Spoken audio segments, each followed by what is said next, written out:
Ladies and gentlemen, boys and girls, children of all ages, welcome to Robert Sports. I'm your host, Robert. Alright, a little topic video here about number of races before your first win.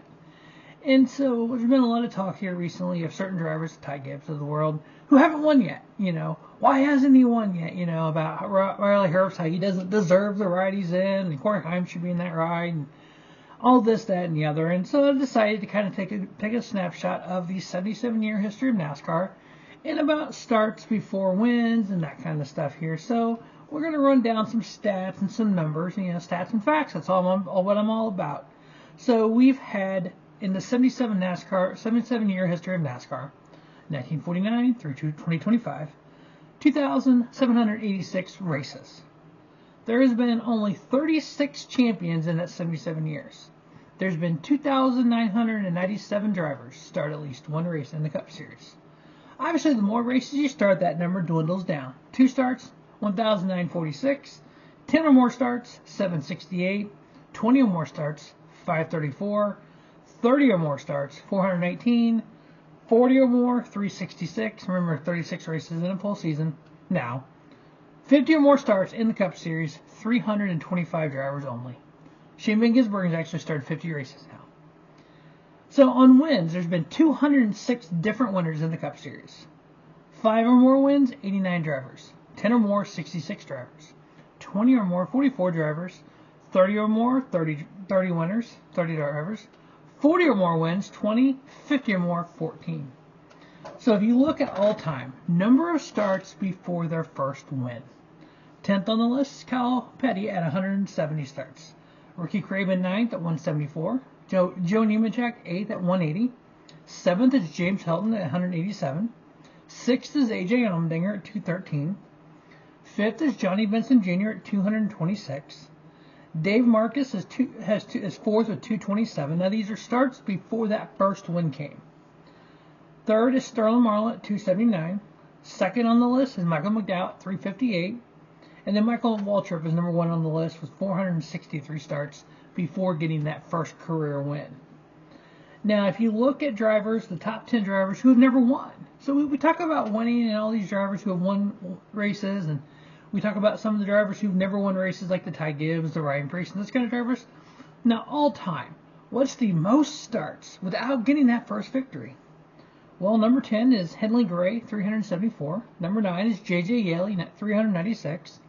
Number 8 is Frank Warren, 397. Number 7 is G.C. Spencer at 415. Number 6 is Cecil Gordon at 449. Number 5 is Jimmy Means at 455. Number 4 is Dave Blaney at 473. Number 3 is Neil Castles at 498. Number 2 is Buddy Arrington at 560. And then number 1 on that list is J.D. McDuffie with 653 starts.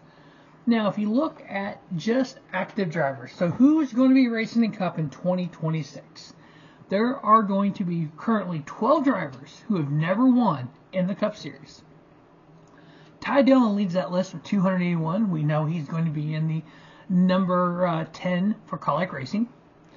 Number 2 on that list will be in the number 60 for RFK Racing, which is Ryan Preece, 214 starts.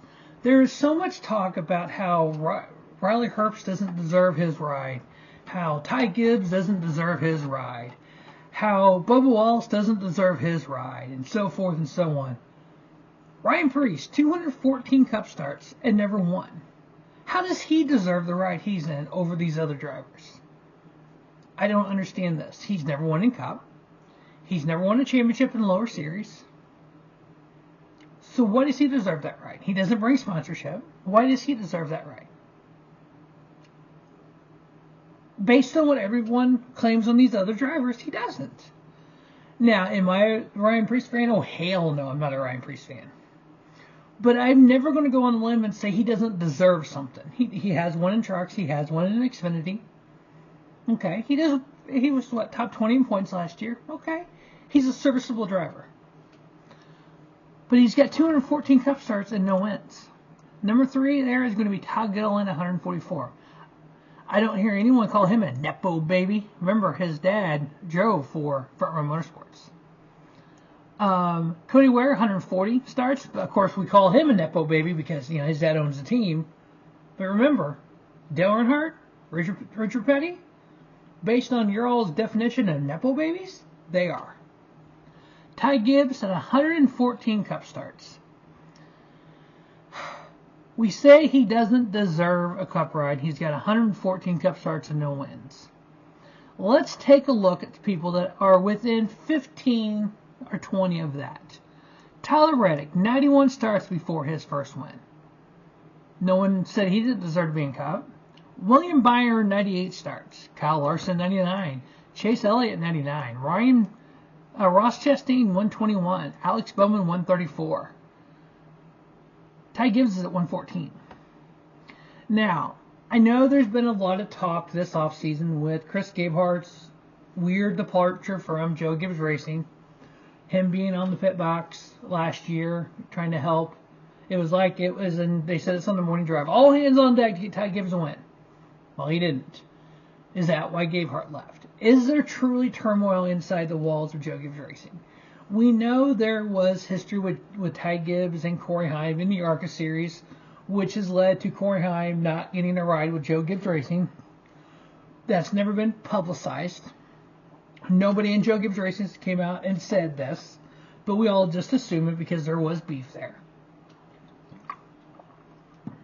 Does that mean Ty Gibbs shouldn't be in a Cup ride? 114 starts. No, he's a long way from not deserving to be there, in my opinion. Now, 2026, 36 races. If he does not win, that puts him at 150.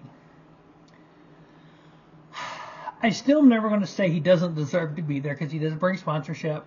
He does do well. Top 20 driver. I think he was top 20 last year, but he has made the playoffs before. Let's give it a year or two before we start lynching him.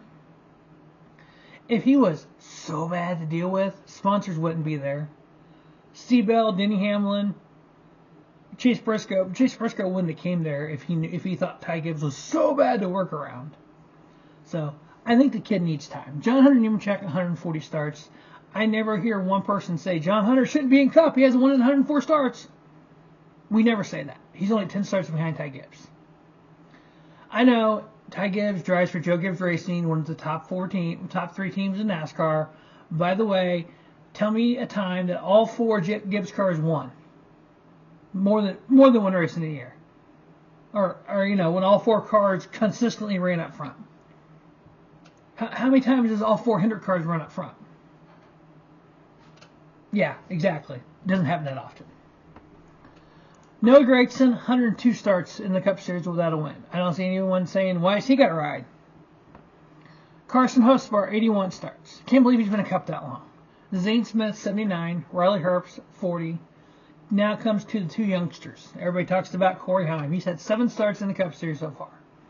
Now, yes, I know. He won in trucks. Awesome. He's one of the top guys in trucks ever in history of the series. No doubt about it. Should have been champion twice. He cost himself one. He won the other one. But why did he have this, quote, beef with Ty Gibbs and ARCA and to basically fuck himself in Xfinity and Cup? Don't you think when you're racing around a guy named with the last name of Gibbs and you're a Toyota driver and you know your career can go through Joe Gibbs Racing, you're not going to race him with kid gloves? Knowing this kid's kind of a little hothead anyway? Fuck, I would have. I had had zero beef with that kid. I would have been pissed off at him. I would have wrecked somebody else before I wrecked him. I'd have wrecked my fucking teammate before I wrecked him. Because you know the future. But whatever is, we'll see what happens with Corey Heim. Everyone says in 27 he takes over the 35 and Riley Herbst goes to Legacy Motor Club. I don't think so. What I think will happen, in 26, he's going to run some of the 62 truck for Stuart Friesen. He's going to run some of the 1 truck for Tricon. He's going to run some Xfinity races, probably a third Sam Hunt Racing. Or maybe even Tricon doing Xfinity stuff. He's going to run some of the 67 for 2311. He's going to kind of put together a year with all 3 series. In 27, he goes in the 3rd team because they're getting a charter for Legacy Motor Club. And then in 28, when Denny Hamlin retires, I foresee Tyler Reddick taking over I think it'll be renumbered to number 18, the 11. So Joe Gibbs will have 18, 19, 20, and 54.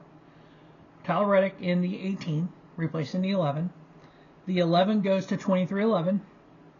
And 2311 will have the 11, the 23, the 45, with Corey Heim, Bubba Wallace, and Riley Herbst. That's my prediction here, January 11th, 2026. What's going to happen in 2028? Connor Zilic has 3 Cup wins, races and no wins. We'll see. He's had 3 and he hasn't won yet. Is this kid really that good? I'm kidding. That was a joke. That was sarcasm. Yes, this kid is that good. Is it going to take him a little bit to win a Cup? Yes. Can he win Coda next year? Yes. But it's going to take him time. He's got to learn. There's only one Shane Van Gisbergen. So we're going to look at the drivers who have won starts before their first win. Shane Van Gisbergen, 0. 0 starts before his first career win. He won his first start. Which we found out that there was in the contract he signed. If he won that race, he got a full-time contract with Trackhouse Racing. Now, I put it on my X, and it was on there for the longest time. I pinned it 3 days, I think the Tuesday or Wednesday after he won that race. I put on X, and I tagged everyone in it. I tagged in Chris Rice, Matt Collick, and I said, and Justin Marks, and I said, you need to put Shane Van Gisbergen in the 11 Xfinity ride for that year, for the next year, full time, and then some Cup races. That is what happened. He went to Collick Xfinity for a year, ran some Cup races before going to Trackhouse. So I tweeted that idea out 3 days after he won, and I was right. I think it's kind of cool, but it's just me. Brett Keselowski, he had 5 starts before his first win. Austin Cindric 8, Cole Custer 18, Joey Logano 20, Denny Hamlin 21, Chris Buescher 27, Kyle Busch 31, Christopher Bell 38, Chase Briscoe 40, Josh Berry 52, Eric Jones 57, Ryan Blaney 68, Tyler Reddick 91, William Byron 98, Kyle Larson 99, Chase Elliott 99, Ross Chastain 121, Austin Dillon 133, Alex Bowman 134, Bubba Wallace 143, Ricky Stenhouse Jr. 158, Daniel Suarez 195, AJ Allmendinger 213, and Michael McDowell 358. So basically, I'm trying to say, the Ty Gibbs of the world, you got to give the kid a break, give him time. He's still young.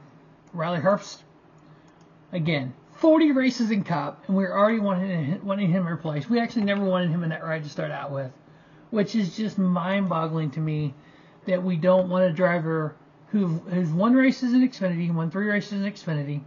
He only raced 11 truck races, so he never done anything really in truck. We don't want him having a ride because we want Corey Heim in a ride. Corey Heim never done anything in the Xfinity Series, but he won a truck championship. So, I don't know. I get it. Everyone looks at Riley Herbst. He's in the Toyota camp. He's in the 2311 car.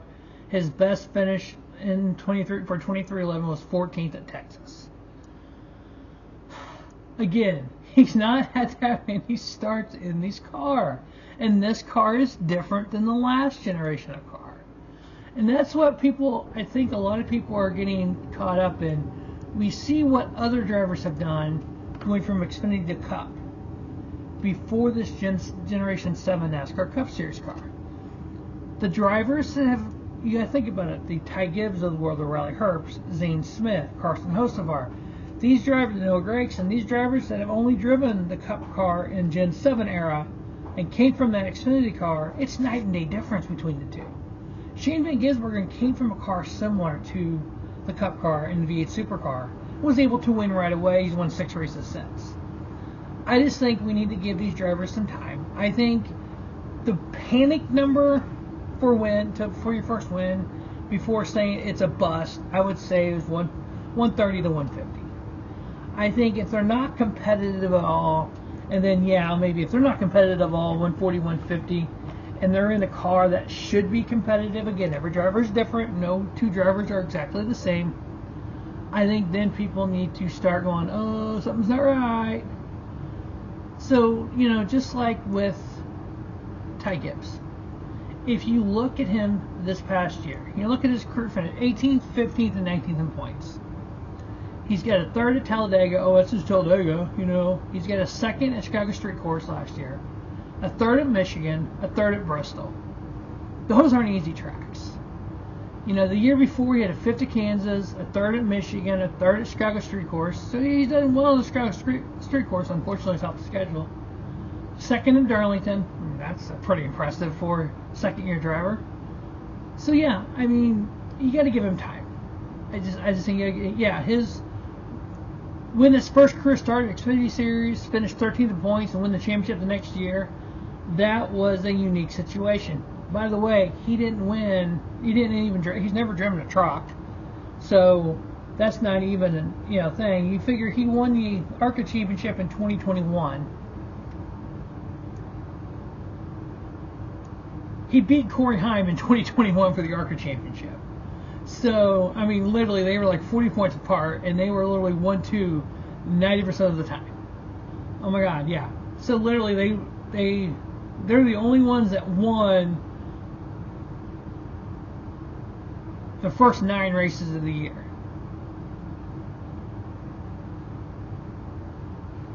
$16 of the 20 races in that 2021 ARCA season was won by either Ty Gibbs or Corey Heim. And Nick Sanchez was third in points that year. So yeah, they have a rivalry going on. One's not better than the other. But I just think this whole narrative that if you don't win right away in Cup, there's something you need to replace, needs to go away. It takes everyone a different amount of time, as we've seen. It took Jeff Gordon a couple of years to understand how to win in Cup. The Gen 7 car is completely different than that Xfinity car. Unlike the previous generations of cars in Cup were fairly close to the Xfinity car. So, just my 2 cents here on wins before your first start. I know we find out tomorrow what the new format's going to be, and there's all this stuff getting leaked where NASCAR thinks, wins should mean more, and all this thing about consistency should mean more, but we're not going back to the full season, which basically means chase. People are fucking pissed off if it's the chase. Whatever, people. You're going to watch no matter the format. I know you are. And this year I'm actually going to keep track of TV ratings. I'm actually going to go back and look up over the last 4 or 5 years. And I'm going to keep track of it. And here's the biggest thing that I've seen about TV ratings, just a little bit that I've looked at them. It depends on the track, the time of year, what other things are going on. So, for instance, if it's Homestead Spring, Homestead Playoffs, Homestead Finale are going to get different ratings. If Homestead is the 5th race of the year, last year, for instance, there's an example, and this year it's, Phoenix. That 5th race of the year is going to have different ratings because some people may not like Phoenix. Or if that 10th race of the year was a road course last year, well, this person doesn't like road courses, so they're not watching. But this year it's Kansas, and everybody was going to watch it because it's Kansas. If it's on a great race, that's going to affect ratings as well.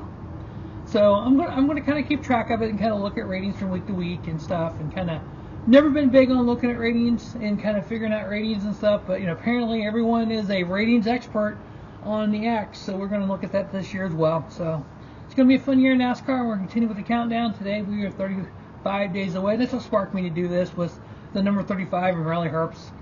So we're going to get that up here shortly as well. As always, thanks for watching Robert Sports Show, and don't just have a great day.